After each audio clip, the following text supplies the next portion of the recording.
In this episode, we talk about how your federal or private student loan payment will impact your search for your next home. Let's get started. Are your student loan payments or loan balances a major obstacle in your financial life? Then tune in and let's escape student loan debt.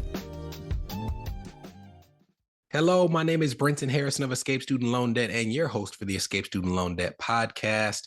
Over the past several months, we have been kind of bogged down going through the myriad of updates and extensions that have been associated with federal student loans really since the pandemic. So there have been times where we've been able to dip into private loans. There have been times where we've been able to dip into co-signing and refinancing. But for the most part, there's been so much going on with federal loans that we've kind of made the main thing. This bi-weekly period, however, we have some time to go into kind of one of like the sideline items that's associated with federal or private student loan debt, and that's its impact on other elements of your finances, like not just investments, but also in this scenario, your ability to buy a home. So I want to go through what are the two most important elements in A, your ability to buy a home in the first place, and B, the structure of what that purchase looks like in terms of your loan. And then we'll go through some specific types of mortgages so you can see the impact of your student loan payment on your ability to get approval for financing. And as I reference what I think are the two most important elements in getting approved for a home loan, what I'm referring to is your credit score and also your debt to income ratio. So your credit score is pretty straightforward. Your credit score is, depending on the type of score that you're accessing, a snapshot in time, or if you're looking at your Vantage score, it is a trend over time of how you have managed certain elements of your credit. Now, I would say in all cases that I come across, a mortgage lender is going to ask for your FICO score. So there are many different types. I often come across people who will be looking at like a Credit Karma, and they'll say, well, my Credit Karma score says this, but my FICO score, when they ran into the lender, says that. That's because Credit Karma and many credit card issuers, when it comes to showing you your score, they're showing you your Vantage score, which is a different type of credit score than what your lender may be checking, which in many cases for a home loan is going to be the FICO score. So if you're following along on screen, and we'll put this article in the show notes, you're looking at the elements of a FICO credit score in terms of what percentage makes up your score. Let's look at this through the lens of how it could be impacted by your student loans. 35% of your score, the largest percentage of your FICO score, is literally just your payment history. Do you or do you not pay your bills on time? We'll come back to that in a second. 30% of your credit score is your credit utilization. So if you have things like revolving debt, like a line of credit or a credit card, this portion of your score, which is 30% of your score, it takes into consideration what percentage of your available credit you have borrowed at the time that they're checking your score. 15% of your credit score is the age of your credit. Every single time that you take out a new line of credit, it has a birthday. The older the average age of your accounts that you've opened, the better it reflects on your score. So in this case, the longer you've had credit, the better. 10% of your score is your credit mix. What blend of credit do you have? Do you have all credit cards? Do you have credit cards and a student loan plus a car loan? Believe it or not, for this small portion of your score, the more diverse the types of credits you have, the better. And then 10% is new credit, meaning credit inquiries. The more people you have checking your credit in a short period of time, the worse it is for this element of your score. Typically, when it comes to your credit score, a credit inquiry will fall off after a year. It will fall off your credit report after 2 years. Looking at this through the lens of student loans, your payment history for student loans is incredibly important, because if you have late payments or at worst defaulted student loans, that can stay on your credit report until it's resolved. And even after it's resolved, that status or a late payment or a missed payment in some instances can stay on your credit report for up to 7 years. The payment history in terms of a defaulted status, if you're looking for a federally backed mortgage, which is really important because most mortgages that people are using when they're trying to get like a first-time home loan, they're using a federally backed mortgage. That status, because you're taking out in most cases a federal student loan, not only shows up on your FICO score, it also shows up on something called your CAVERS report. CAVER stands for, if you're looking on screen, the Credit Alert Verification Reporting System. I'm reading and I quote, CAVERS was developed by the Department of Housing and Urban Development in June 1987 as a shared database of defaulted federal debtors and enables processors of applications for federal credit to identify individuals who are in default or have had claims paid on direct or guaranteed federal loans. What this is essentially saying is if you default on one federal loan, that agency will tell other agencies in case you try to borrow from them as well. And if you're trying to get a federally backed mortgage, like what most people do with a first-time home buyer loan, and you have a student loan in default, not only does that destroy your payment history, which is the largest part of your score, it also, in many cases, will make you ineligible for other federal forms of debt. So even though the rest of your finances could be pristine, if you have a student loan that's in default status, you may be forbidden from taking out a federally backed mortgage. Now let's look at the next portion.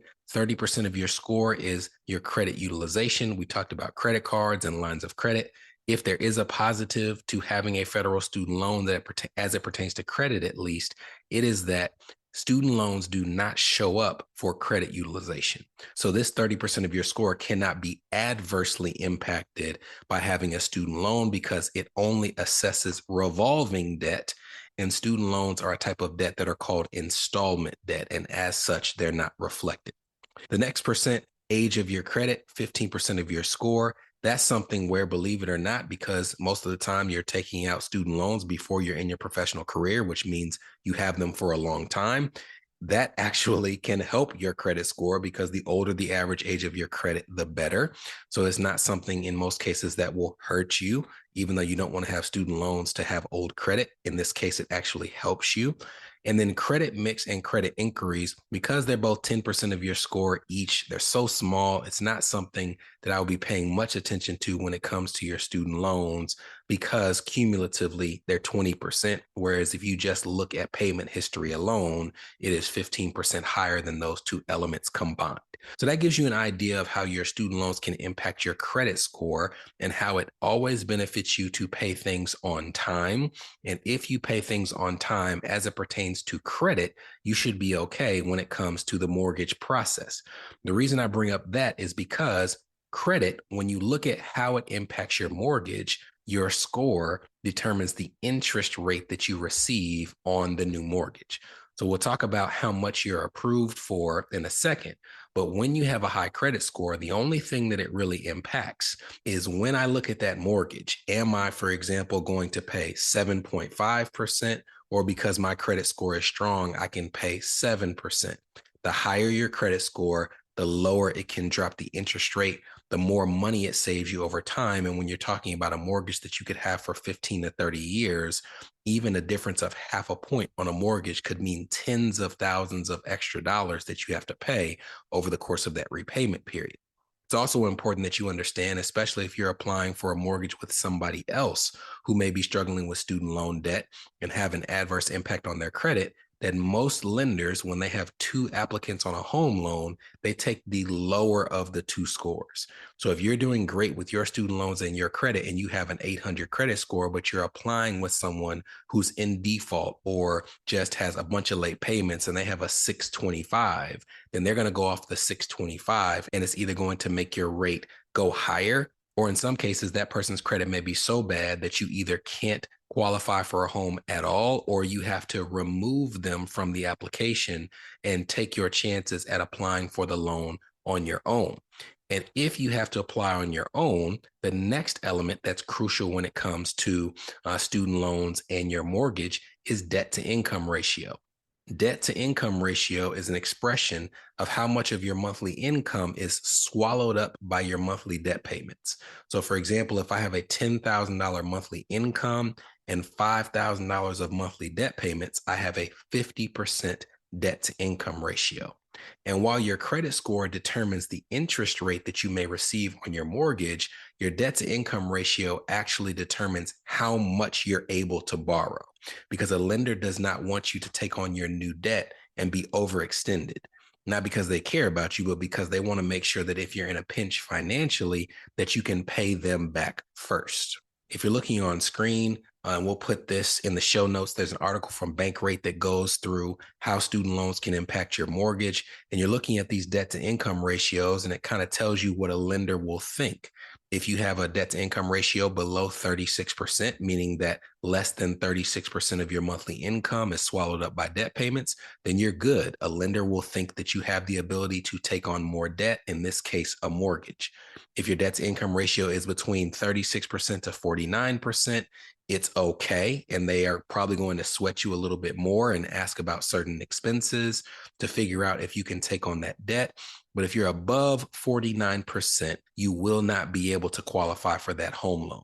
So let's say that you're straddling the fence and you are trying to get a home that's $300,000, and that $300,000 mortgage or whatever it is that you're actually borrowing would bump you up over the 50%. Your lender may say, well, you can't borrow $300,000. You're limited to $250,000 because that additional debt will keep you below our requirements for debt to income ratio. So credit determines the interest rate. Debt to income ratio determines how much you'll be approved for in terms of how much you can borrow. And this is where it gets really important when it comes to student loans, because if you'll recall, with things like income-driven repayment plans, you have a whole lot of debt that you may not be paying enough on a monthly basis to actually pay off in full.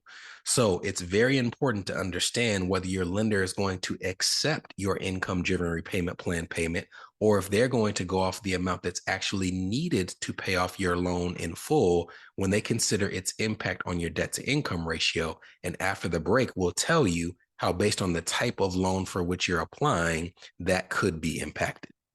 This is the Escape Student Loan Debt Podcast, a show for established professionals whose student loan payments or loan balances are impacting their marriage, their business, their credit, or their dream of achieving home ownership. We'll be right back. Are you interested in learning the tools and techniques we use to get student loans forgiven, reduced, reorganized, or expedited? Well, great news. We're currently updating our flagship course, Escape Student Loan Debt, to reflect the current changes in the student loan landscape. To stay up to date on the launch of the course and opportunities to sit in on our live recording sessions, head to escapestudentloandebt.com and join our email list now. You're listening to the Escape Student Loan Debt Podcast. Subscribe now at escapestudentloandebt.com. Welcome back. Welcome back. Before the break, we were talking about credit scores and debt to income ratios, and now it's time to talk about, based on the type of mortgage for which you're applying, how your lender will view the payment that you're making towards your federal or private student loans. And I will tell you, for private student loans, it just kind of is what it is, because with a private student loan, the payment that you're making is the payment that you're making. It's also what your lender will report to the credit bureaus. And with a private student loan, when you're applying for a home loan and a lender's trying to calculate your debt to income ratio, they're going to go off of what is reported on your credit report. And because with a private loan, it's one and the same, what your lender reports is what you're actually paying. It's kind of straightforward. Now, I will say, based on debt to income ratio, if you are someone who has gotten too aggressive in how you've structured your private student loan, there may be some relief. For example, you have people who get too aggressive and they say, oh, I'm going to sign up for a 5-year or a 7-year repayment for this student loan, because they're treating that student loan as if it's the only thing in their finances. Then they try and apply for a home loan, and their debt to income ratio is too high because partially their required or guaranteed payment that they have to make towards that private student loan is too high. So we have had scenarios where an option that a person may have is to actually refinance that loan and extend the repayment period. May not make much sense to you, but when you think about the fact that everything you do in one area of your finances impacts the other, it may, in some cases, make sense if you're trying to get into a home where instead of having a 7-year loan at 5% interest, you refinance it at what is likely going to be a higher rate, maybe 8 or 9%, but you stretch that payment out to 15 or 20 years because it will lower the required payment, lower what's listed on your credit report, and improve your debt to income ratio to the point where you may be able to qualify for the home. Once you get in the home, You can then do whatever you want to. You can pay extra on that loan. If rates are favorable, you can refinance it right back down to a 7%. But while you're trying to get that home, it's something to consider. You don't want to get too aggressive right before you buy something, because you're going to find yourself in a situation where you'll wish you had been a little less aggressive when it came to that private student loan repayment. With federal student loans, however, you have to consider the fact that you have, in some cases, even though I hate this payment plan, a graduated extended payment, but the majority of the things that we're going to be discussing are income-driven repayment plans. And you have on the page, if you're looking, a series of federal or federally backed loans that all have different guidelines in terms of how they view the amount that you're paying on your student loans as compared to the actual balance of the debt. For example, if you're looking at a Fannie Mae loan, you can see that the monthly student loan payment that's listed on your credit report or your student loan statement is what they will use. So that means you could owe $1 million in student loans. If you have an income-driven repayment plan that says you're paying $10 a month, and that's what's listed on your credit report or a student loan statement, even though you owe $1 million, a Fannie Mae loan and a lender will use that $10 payment when it comes to calculating your debt to income ratio. However, and this may seem odd, if your loan is deferred or it's in forbearance, they will take either 1% of the balance or one monthly payment.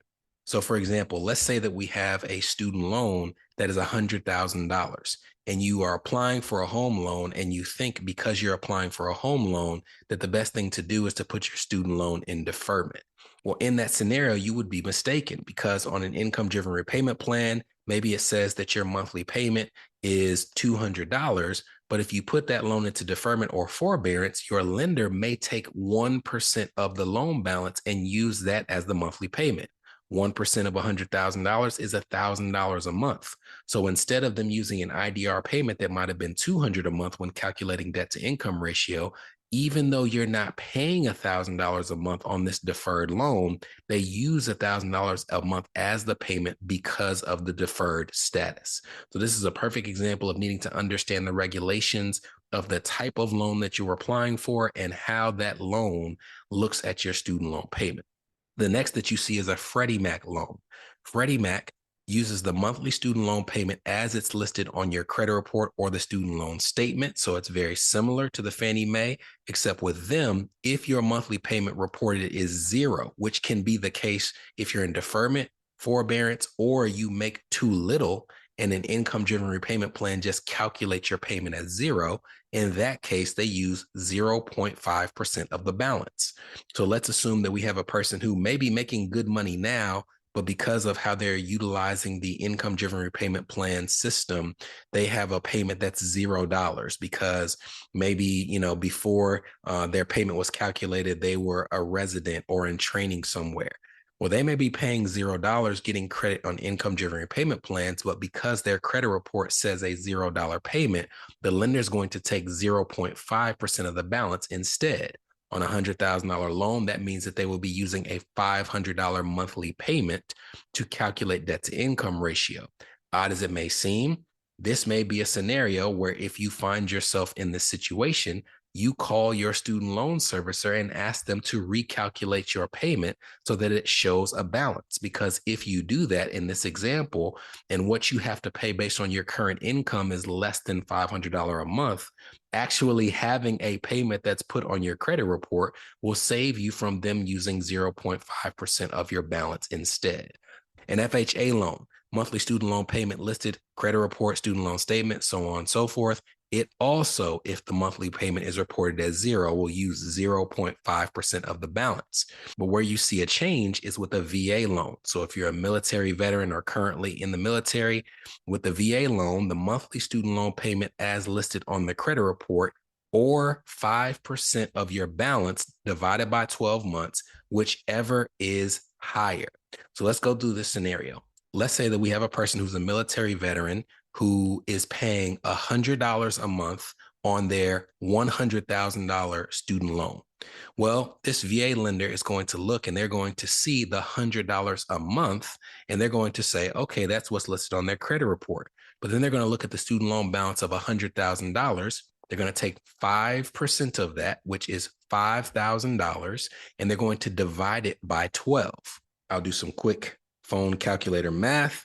$5,000 divided by 12 is basically $417 a month. So in this scenario, even though the person is paying $100 a month, because 5% of that balance divided by 12 is higher, the VA lender is going to use $417 as the payment in spite of them actually paying $100. If the loan is deferred, however, they don't include it in the calculation at all. So this is very different from the other lenders who kind of penalize you for being in deferment. With a VA loan, you actually get a benefit by them acting as if the loan doesn't exist when it comes to mortgage calculation of debt to income. And lastly, a USDA loan, you see the monthly student loan payment listed on the credit report of the student loan payment, or if the payment is zero, they also use 0.5% of the balance. Now, these are federally backed loans, but it's also important to understand that you could be getting a loan with a private lender that's not federally backed. And if that's the situation, it's going to be dependent on that lender. And you can't just have this standard, oh, this is how they calculate it. You have to actually communicate with your lender, tell them you have student loans, ask for the guidelines of how they calculate it. And based on how they calculate it, that might be something that pushes you to another loan. When you get into the private marketplace and they're not federally backed loans, there's dozens of different loan products out there. And based on how each of them view your student loan payment, you could have a decision on your hands that either puts you in a better light or a worse light. But the important part is that you understand the impact and ask the questions so you get the answers that you need to know. So I know this was a lot of information. We probably will continue to kind of pull on this thread for people who are trying to buy a home or get another home while also having student loan debt. But hopefully you realize that this is possible. You just have to be aware of the impact on your credit, your debt to income ratio, and how your lender uses your loan when calculating your debt to income ratio. I'll see you guys in 2 weeks.